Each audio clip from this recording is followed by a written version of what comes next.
Hey, how do you feel about some high rarity cards, or maybe some foreign ones, or maybe be ahead of the game with others by preparing for future set releases with very quick shipping? Check out EJ Gaming and use code British5 on checkout for 5% off on all your orders. Link in the description. Greetings, Louis, and welcome to another video. So, the YCS Indianapolis has already been concluded. We've already have a little bit of a shakeup due to Age of Overlord already arriving, and I just wanted to talk about a few trends that I think we're going to see moving forward, and some tech cards that probably people have not looked into enough that actually might have a potential in this upcoming format. Rather, if you practice well enough and you face enough of the decks that we've seen in top contention. So I'll start with Genon Ken. To my knowledge, I don't think any deck that made top 32 was a deck that played this engine. I could be wrong. But I want to talk about Genon Ken for a little bit because I know that one main issue that people arrived when it comes to a conclusion with these cards is, one, they take up your normal summon. Two, you need a deck with actual extenders to make these two cards work. And three, they're not as good going second. And four, they don't really help the consistency of your deck or strategy unless you're playing a deck that is already good and can synergize with these cards the most. That being said, I still think that if you can play a deck that can actually play these cards, you should really consider them. The issue of these cards going second, it is an issue that you're going to find yourself more often than not. However, I feel like this engine is just really good enough to bolster a couple strategies and outright just win you the duel if you actually resolve them. So if you know that you can play a deck that can actually play these, Infernobles, Mechanical, Dark World, Purely, Horus, Phantom Knight, just to name a couple of them.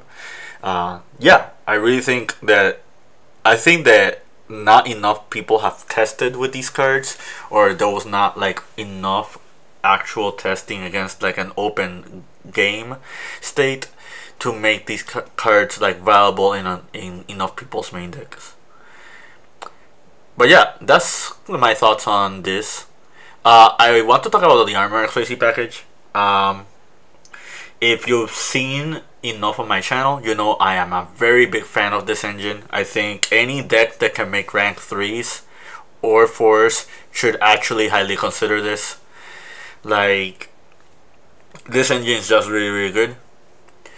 That being said, I feel like not enough decks or not enough people have tested around with them.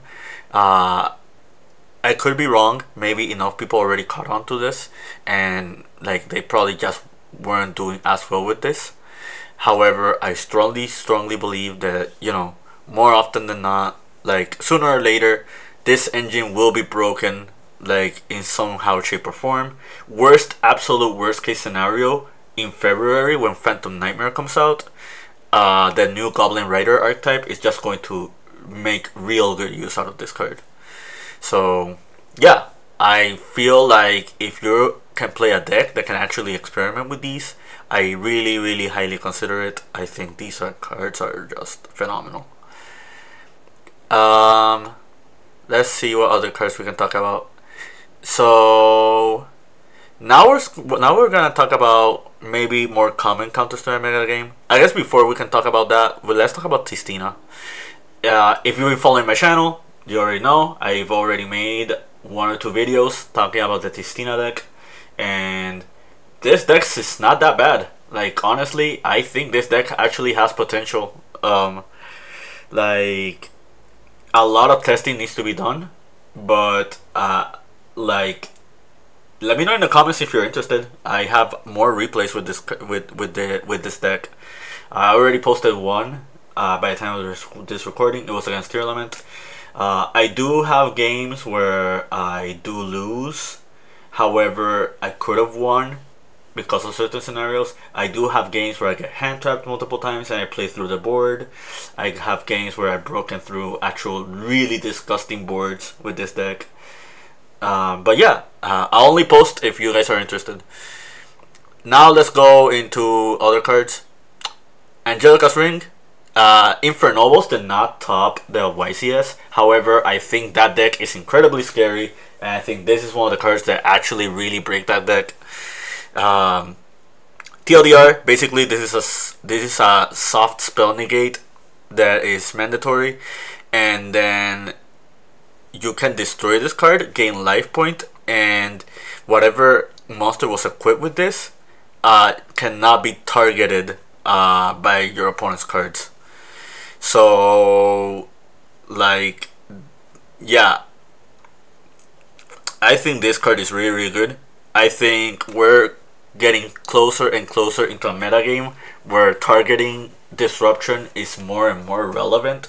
So anything that can have targeting protection, like for example this card, the Purely Street, just to give you an example, like stuff like that, they should really be into consideration. They should really be respected.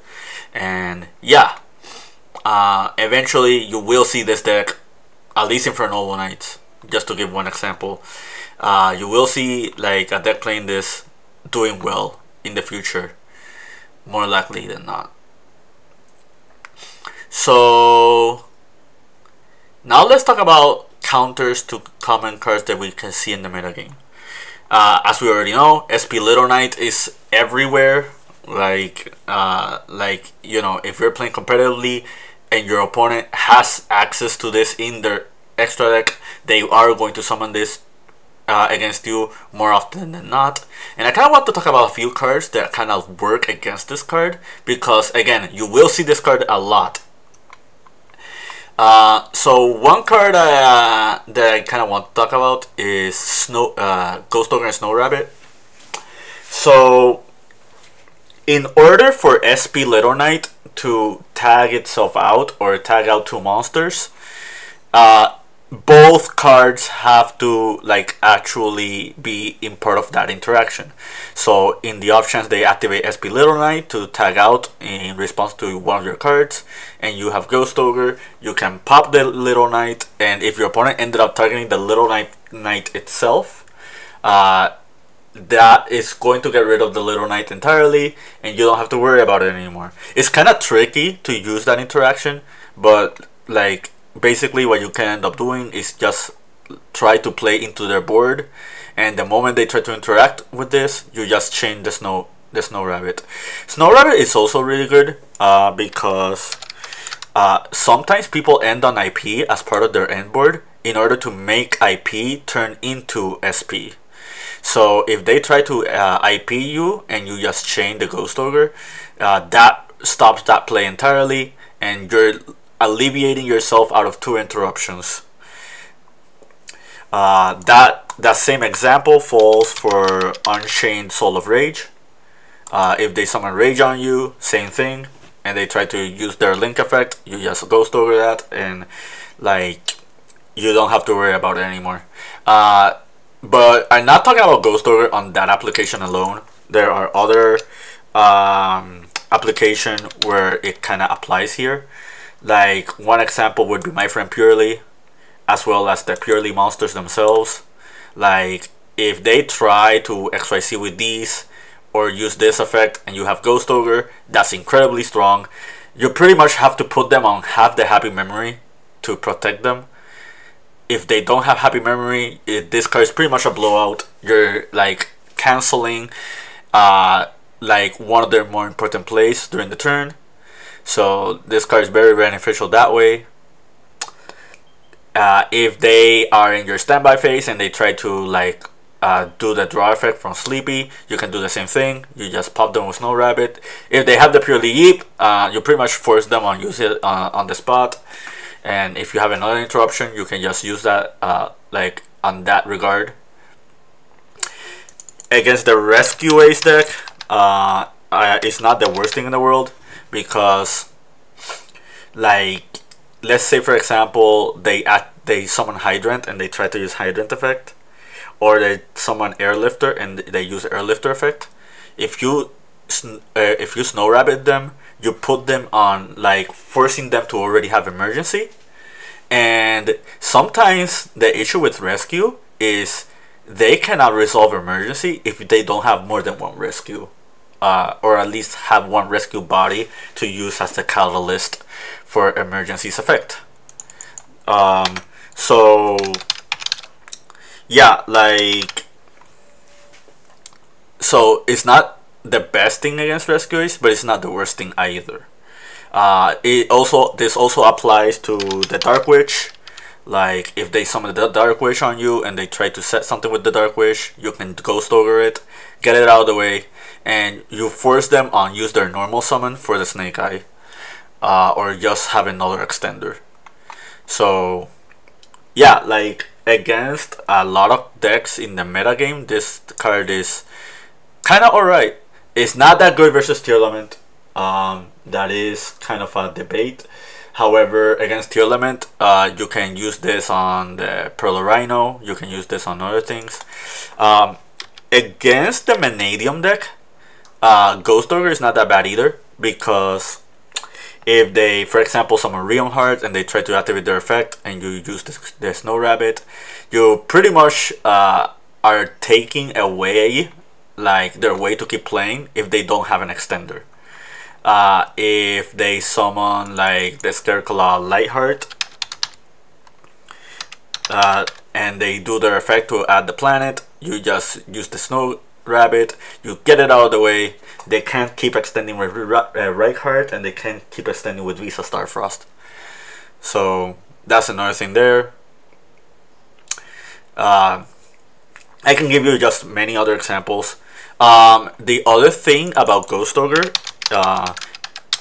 is that this card is gonna be future proof, because in the next month we're going to get the Centurion archetype, and this archetype is actually topping in the OCG, and I think this archetype is going to be really good here in the TC as well. This deck does not lose too many hand traps. They don't lose to Ash, they don't lose to Droll. So Ghost Ogre is kind of one of the only options that you're gonna have to be using that's really a good common answer against them. So yeah, I'd say you should start practicing with this card. That's like my 2 cents on it. Let's talk about Rivalry.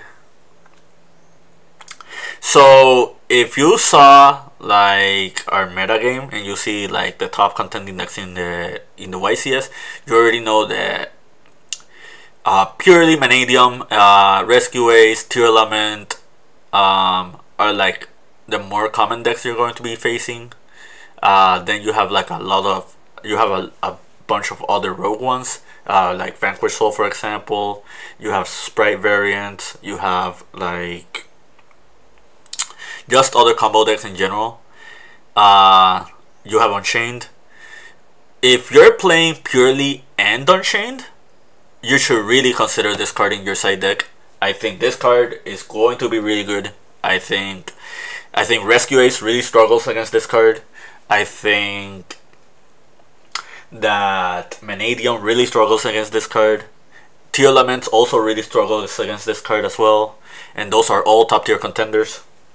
So yeah, like, every deck that does not lose to TC Boo is a deck that will lose to this.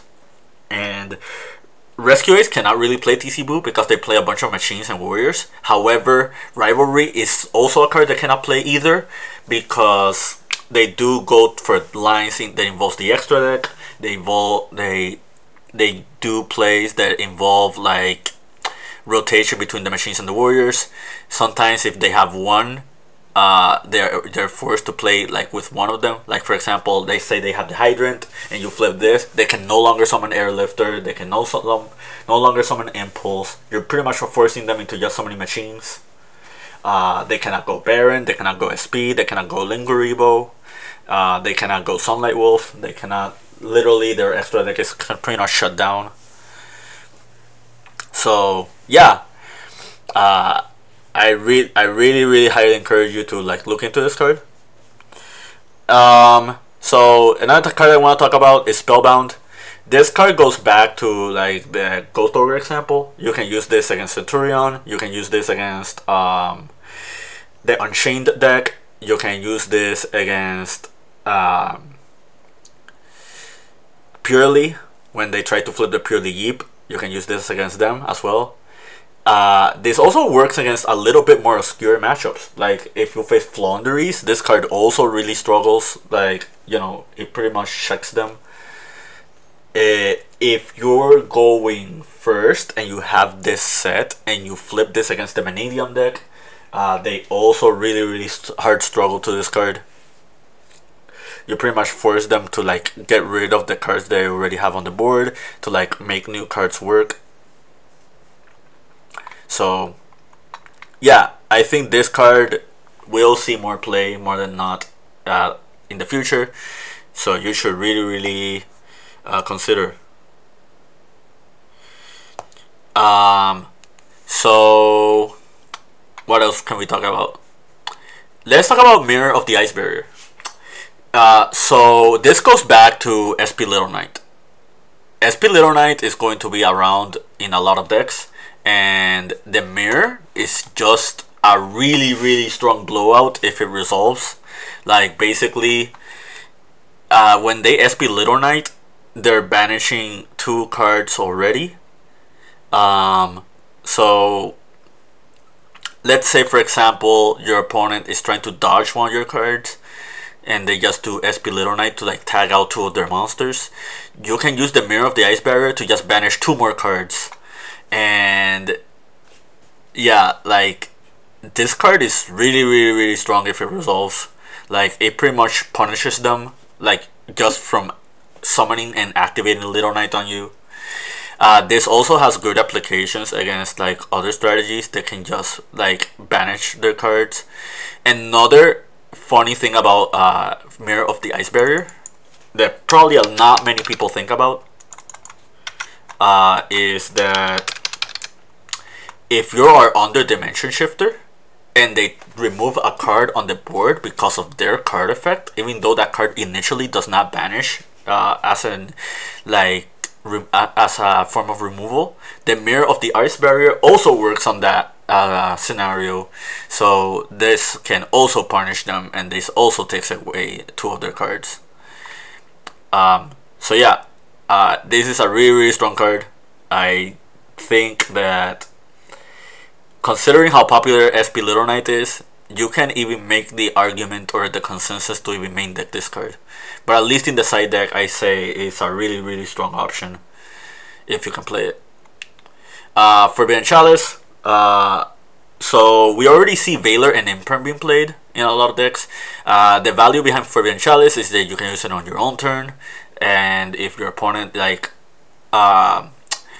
your opponent will try to hold their interruptions until you actually commit to the board, thinking about impermanence, but they don't think about Forbidden Chalice. So yeah, that's like a really good card that you have to consider. We already seen other trends similar to this, like with Enemy Controller, for example. Enemy Controller is another really good card. The last card I want to talk about, I guess before I talking about Dark Ruler, I guess we can talk about these 2 cards since we haven't spoken about them yet. So Iceland's Prison. If you're playing a trap deck, this pretty much is the opposite to like Rivalry.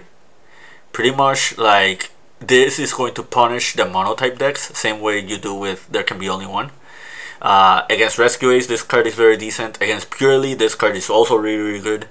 Against Tear Laments, even though they're not monotype, this just takes away a card from the graveyard. So this also is really good on that regard. So yeah, really strong card. So Red Rain. There was a deck that won a case tournament like right when AGOV first came out, and they were playing 3 of this card in the side deck.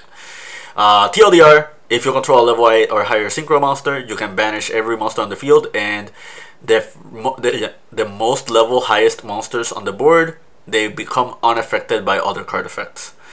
So if you're playing a strategy that just like ends on synchro monsters, Vanadium for example, like the Rescue Ace deck that is playing like the Jet Synchron, like TG, like other decks like those, this card is really strong. It's pretty much a blowout. It can get rid of a lot of boards. It can banish them as well. So there's not real way to contest against this card like consistently. So yeah, let's go with Dark Ruler No More. So I feel like this card is going to see a lot more play again. We already see Forbidden Droplets also seeing a good amount of play for similar reasons. But yeah, I think we're in a format where Dark Ruler No More is good again. Against the rescue deck, you shut down all their monsters on the board, meaning that you only have to deal with their back row. And you know, their back rows are, they do have potential, but at the end of the day, you're only dealing with a Raigeki Break and an Imperm. So if your deck is super combo heavy and they can play through boards and you activate this card, you should be fine against like the rescue deck. Against Purely, this is not that good. They have an unaffected monster. However, if you're playing something like Unchained, for example, and you're trying to commit to the board and they try to interrupt you, they will eventually have less than 5 materials. So this card is also effective against them. Against Tier Elements, this card is also really good. Pretty much, you just put them on only Soliek as their only interruption. Some tier players end on Crime, but you know, on that instance, you know, you're pretty much just forcing out the Crime like outright and not have them use Crime on other interactions that you have. Another really cool thing about Dark Ruler is they cannot chain SP to it. Like, they cannot respond to monster effects. So if their end board has SP Little Knight, that also shuts it down. So now you're just dealing with a blank board. Yeah, I really strongly think this card is going to like be really good again. It's good against dragons, it's good against flu, it's good against like the more lesser known decks. If you face the Infernoble Knight deck, this card is also really strong. Like I'll keep saying it, eventually Infernoble Knights will have their shot. I think this deck is incredibly scary. I think this deck is really hard to beat if they resolve all their plays. And under the metagame that we're at right now, I think, you know, like, you need as many cards that can like deal with your opponent's open board as possible, and these are good examples of them. But yeah, that's it for this video. I hope you found this video informative. I hope you found this video to your liking. I feel like we're in a really open meta game. There's a lot of decks are running around that can do very well, and pretty much the people who will be doing well this format are the people who actually can have a deck that can do well with the most coverage, but as well as that, they have good enough tech cards that can deal with what is established in the metagame. Like, I wouldn't be surprised if by YCS Richmond we see people actually topping than the YCS who have this card on their side deck. But yeah, that's it from me. More AGOV content coming soon. Keep practicing and keep dueling.